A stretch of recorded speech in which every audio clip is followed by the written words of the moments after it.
Who was the man that defied the odds and became a UFC champion at 42 years of age?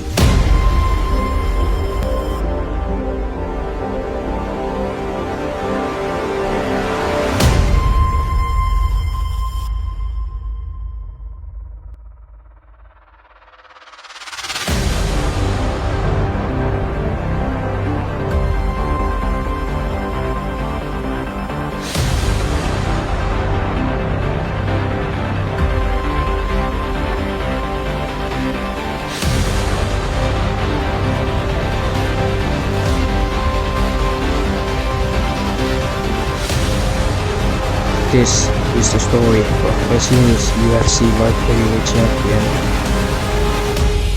Glover Teixeira.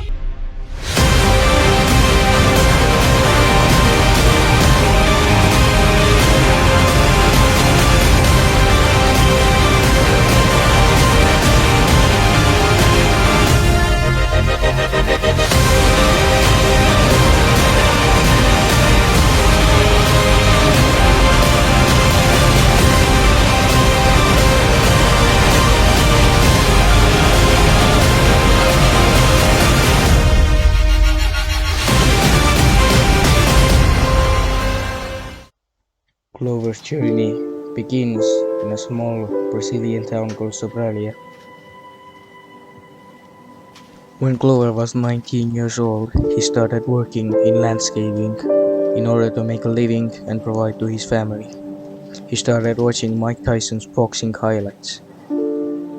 But that was my thing. I say I want to go to United States, and I was 19 years old, 18, 19 years old. I jumped in this journey with a couple guys. Glover decided to go to the US, but there was one problem. It was always told to us that it was visa issues that were keeping you out. Can you tell us specifically what had happened? Well, I come here illegally, through Mexican border,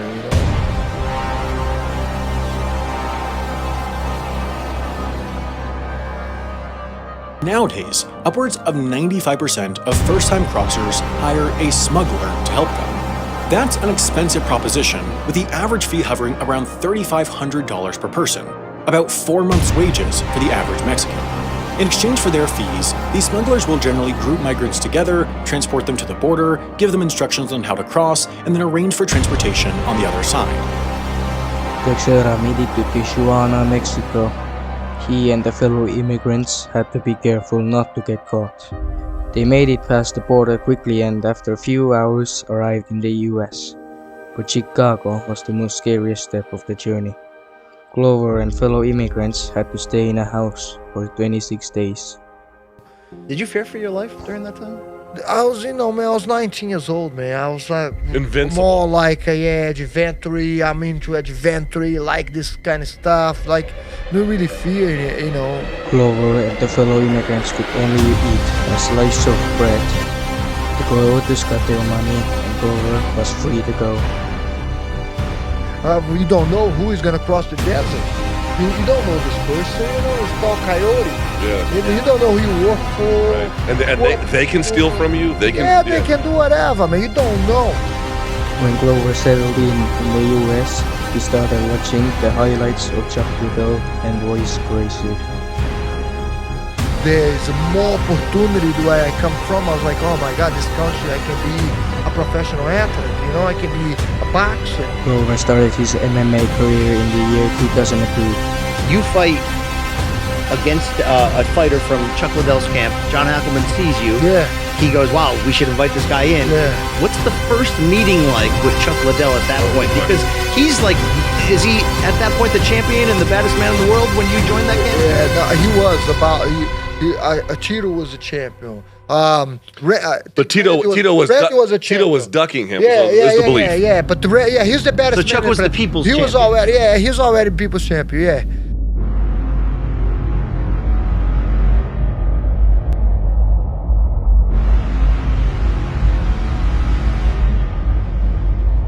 But while Chuck was there, I met him over there, take a picture with him in my first fight. I fought this guy, Eric Short. Eric Short is a good friend of mine, now. We become good friends. I went to the pit. So John, after the fight, it was second round fight. John come to my corner there and invited me to come over, and I didn't speak much English, man. It was very bad. I barely have a conversation with him, but then I set up, I say, next year. And then the next year, 2003, I think beginning of 2004, I went there with Chuck's camp.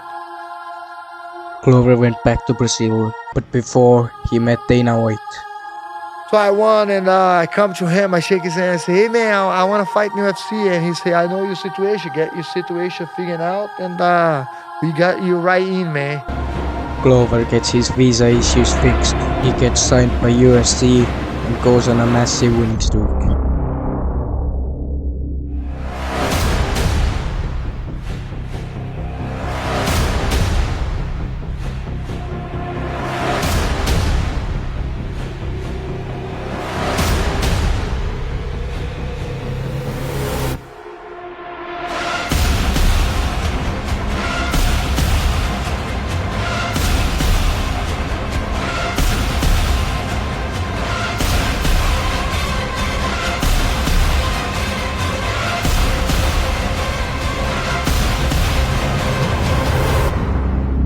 John was, man, he's a different beast, man. Glover's next fight was gonna be for the light heavyweight championship of the world.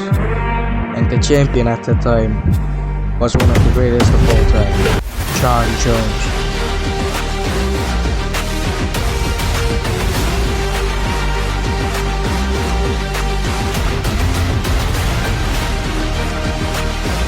Fans watching around the world have been waiting for. John. Oh, beautiful kick over the top. And switched it up. Went southpaw. Got the leg.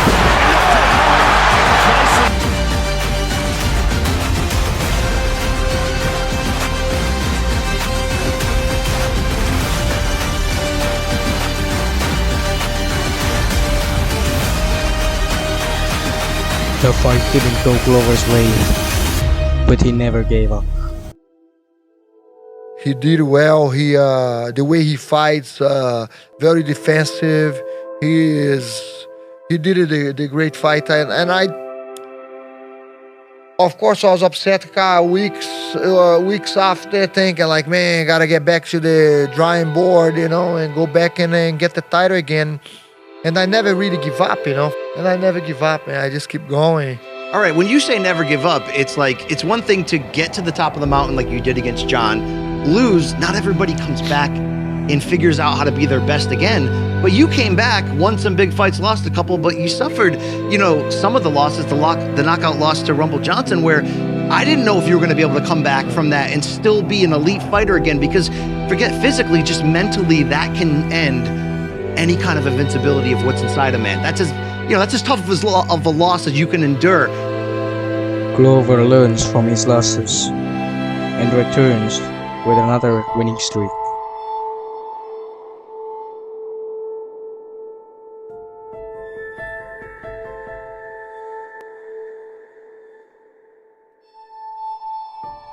Glover might get knocked down, but he never gives up.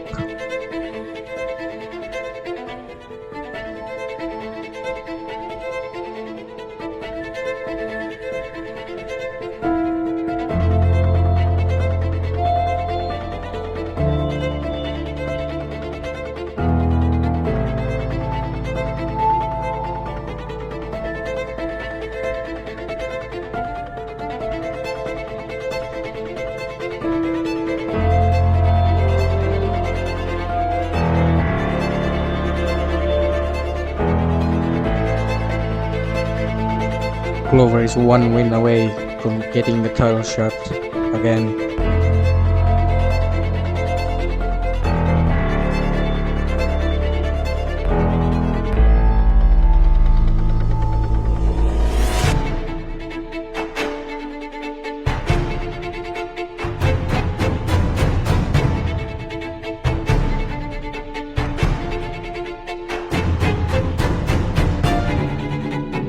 Do you believe you have done enough to be next for Jan Blachowicz? Man, better wife. Come on, man. You know, I'm an old man over here. You're gonna give this shot to Adesanya and make me wait? Come on, man. 5 fights in a row. Beating these young guys. It's not easy. Give me that title shot, man. Glover cut his wish and he was scheduled to fight with the terrifying light heavyweight champion Jan Blachowicz.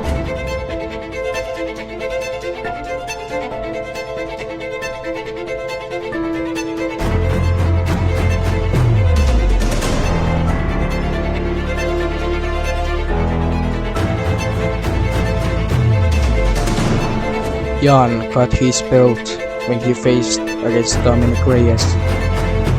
He captured the vacant belt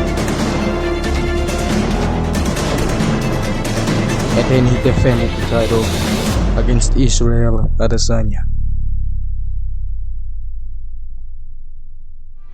Even though the whole world had counted out Glover after his loss against John Jones, he still bounced back.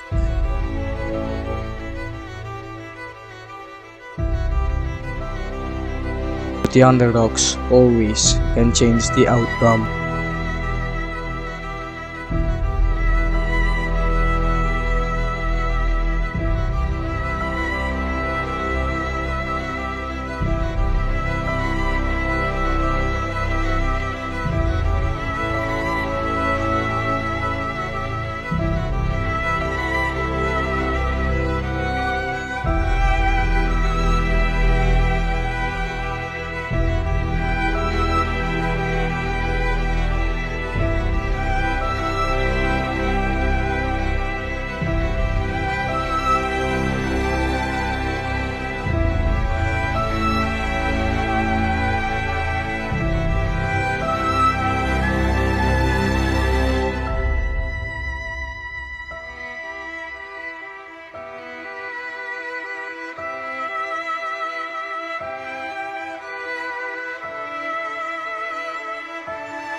Glover Teixeira, congratulations, my friend. How good does it feel to finally get this belt wrapped around your waist? 20 years, baby. I love this is my house. I look at the blood. I look everything over here. I've been here before. Well, not in Abu Dhabi, but I've been in Octagon before. And man, this is my house, man. I love it. Teixeira gets the win and proves to everybody that on that night, 42 years old, he was the best light heavyweight on the planet. Through hard times, through losses, through wins, Glover has never given up. And that's why he is the best light heavyweight on the world right now. Teixeira wants to be remembered as a fighter that always put on a show. He never wants to win by points, and he's always looking for a finish. Teixeira doesn't know when he's gonna retire, but who knows? Maybe he's just getting started. I was just getting better and do the training every day like I am doing now, right now, you know. People think I'm like 42 years old and I'm there in the gym every single day. This was the story of Glover Teixeira.